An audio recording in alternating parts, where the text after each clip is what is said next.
नमस्कार, मी अनुप्रिया. MVTVच्या बातमीपत्रात आपलं स्वागत. नजर टाकूया आजच्या ठळक घडामोडींवर. पत्नीची हत्या केल्याप्रकरणी पतीस अटक. बाल गुन्हेगारांकडून मोटारसायकल चोरीच्या गुन्ह्याची उकल. कारटेप चोरी प्रकरणात 2 आरोपींना अटक. सकाळ वृत्तपत्राचा 45वा वर्धापन दिन साजरा. पनवेल शहर पोलिसांनी अपहरण झालेल्या महिलेची गूढ हत्या करून तिचे प्रेत घरामागे पुरून पळून गेल्याचा बनाव करणाऱ्या पतीस पोलिसांनी अटक केली आहे. पनवेल भंगारपाडा मानघर येथे इसम संजय सुधाकर सपकाळ उर्फ राजू पेनकर यांनी पत्नी ललिता सपकाळ हिची हत्या केली आहे. ललिता सपकाळ तिचे माहेरील वडिलोपार्जित प्रॉपर्टी विक्रीतून हिस्सा म्हणून 20 लाख रुपये आले होते.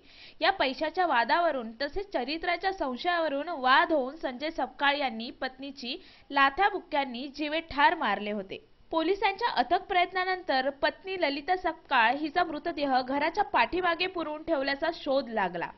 23 सप्टेंबरच्या नाईटला त्याने तिला रात्री बेदम मारहाण केली आणि मारहाण करत असताना त्याच्या घराच्या बाहेरच्या बाजूला ऐकणारा हे सगळं मारहाणात चालू आहे असा ऐकणारा एक प्राउंट विटनेस आम्हाला मिळालेला आहे.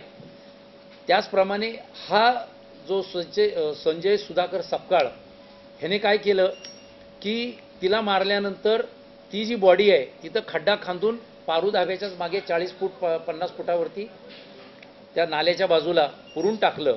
तसेच अटक आरोपी यांच्या इतर 2 पत्नी असल्याचे तपासात माहिती मिळाली आहे. त्याबाबत तपास सुरू आहे. पनवेल शहर पोलिसांनी 2 बाल आरोपीकडून 10 मोटर वाहन चोरीचे गुन्ह्याची उकल करण्यात आली आहे. आतापर्यंत एकूण 14 मोटरसायकल हस्तगत करण्यात आल्या आहे. पनवेल शहर पोलीस ठाणे हद्दीत वाहन चोरीचे गुन्हे करणारे 2 बाल गुन्हेगारांचा शोध लावण्यात पनवेल शहर पोलिसांना यश आले आहे.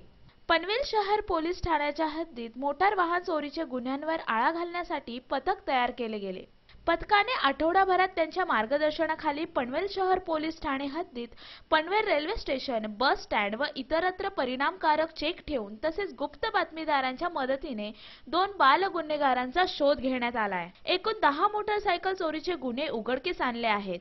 उघडकीस आलेल्या 10 गुन्ह्यातील चोरीस गेलेल्या 10 मोटरसायकल त्यांच्याकडून हस्तगत करण्यात आल्या आहेत. मोटरसायकल चोरीचं प्रमाण वाढलेलं होतं आणि ते जास्तीत जास्त वाढलेलं होतं ते रेल्वे स्टेशन्स आणि बस स्टँड या परिसरामध्ये वाढलेलं होतं.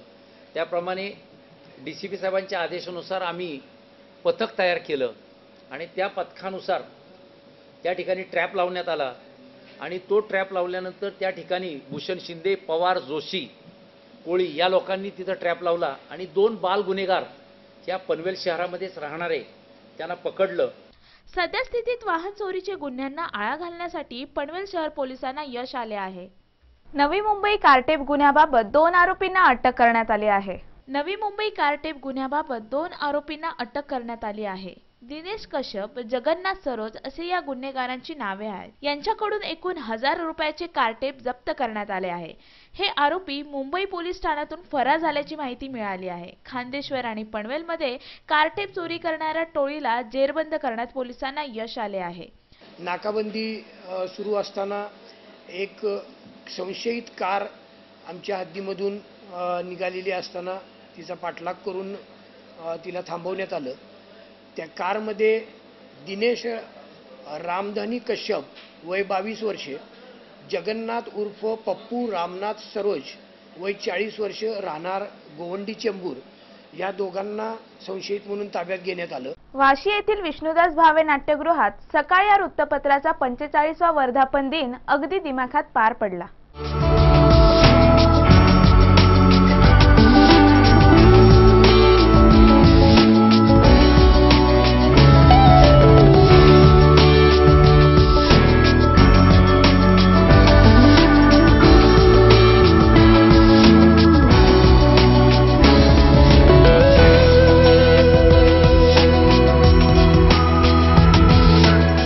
सकाळ वृत्तपत्राचा 25वा वर्धापन दिन सोहळा अगदी दिमाखात पार पडला. या सोहळ्यात नवी मुंबईतील मोठे मान्यवर उपस्थित होते. मराठी नायक अंकुश चौधरी, आमदार मंदाताई म्हात्रे, प्रशांत ठाकूर, महापौर सुधाकर सोनवणे, उपमहापौर अविनाश लाड, विजय चौगुले व दशरथ भगत यांनी दीप प्रज्वलन करून या सोहळ्याची शोभा वाढवली. अंकुश चौधरीने आपला जीवन प्रवास अगदी विनोदमय पद्धतीने प्रेक्षकांना सांगितला. मंदाताई म्हात्रेंनी सकाळ वृत्तपत्राला या सोहळ्यात अनेक शुभेच्छा दिल्या. तसेच सकाळ वृत्तपत्राच्या नवी मुंबई पुरवणीबाबत मंदाताई म्हात्रेंनी आनंद व्यक्त केला. माझं आणि सकाळचं नातं, मी आणि सकाळ, हे सकाळी ज्यावेळी मी उठते त्यावेळी पहिला सकाळ वाचते आणि माझं आणि त्यांचं एक घरातले आणि घरातले संबंध असं नातं आहे सगळ्या नव्या मुंबईला माहिती आहे.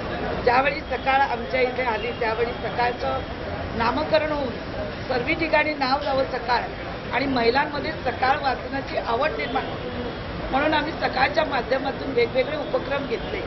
मग मेहंदी स्पर्धा असेल, कुकिंग स्पर्धा असेल आणि आम्हाला पुरवणी नव्हती त्यावेळी आमच्या बातम्यात एक कॉलम लागायचा सकाळमध्ये. पण ज्यावेळी आदरणीय प्रतापराव पवारजी एका वर्धापन दिवसाला आले त्यावेळी मी मागणी केली की आम्हाला एक तरी पान तुम्ही सकाळमध्ये महिलांसाठी किंवा नव्या मुंबईसाठी द्या आणि लगेच त्यांनी ते मान्य केलं. आणि मला वाटतं नव्या मुंबईमध्ये आता अनेक पुरवण्या अनेक वृत्तपत्रांच्या निघतात पण सगळ्यात पहिली वृत्तपत्राची पुरवणी निघाली ती सकाळची. ती आपल्याला सगळ्यांनाच मान्य करावी लागेल. सकाळची बांधिलकी सर्व समाजातल्या लोकांची आहेत. मग ते ग्रामीण असतील, शहरी असतील, मग ते आरोग्याचे विषय असतील किंवा महिलांचे तर काही विचारूच नका. महिलांना तर एक पूर्ण पानच देतो आणि महिलांच्या प्रत्येक विषयावरती मग तो पाण्याचा विषय असेल, आरोग्याचा विषय असेल, शेतीचा विषय असेल, अनेक उपक्रम या सकाळच्या माध्यमातून या नव्या मुंबईमध्ये आज आपण पाहत होतो. त्याचं सर्क्युलेशन सुद्धा वाचक महिलांमध्ये जास्त आवड वाचकांची जी निर्माण केली त्यावेळी गेले सतत आम्ही वर्षभर काही ना काही सकाळच्या माध्यमातून कार्यक्रम घ्यायचे आणि म्हणून मी म्हटलं माझी आणि सकाळची ही घरची बांधिलकी आणि माझ्या मनापासून या 45 वर्षाचे जे सकाळ आमच्या इथे झालेलं आहे त्याला मनापासून माझ्यातर्फे माझ्या कुटुंबियाच्या वतीने आणि भारतीय जनता पार्टीच्या वतीने मी लाख लाख शुभेच्छा देते. सकाळच्या वर्धापनाला मी इथे आलो आहे, 45वा आहे आणि मला खूप आनंद होतो की खूप वेळाला त्यांनी खूप चांगल्या चांगल्या सामाजिक गोष्टी केल्या.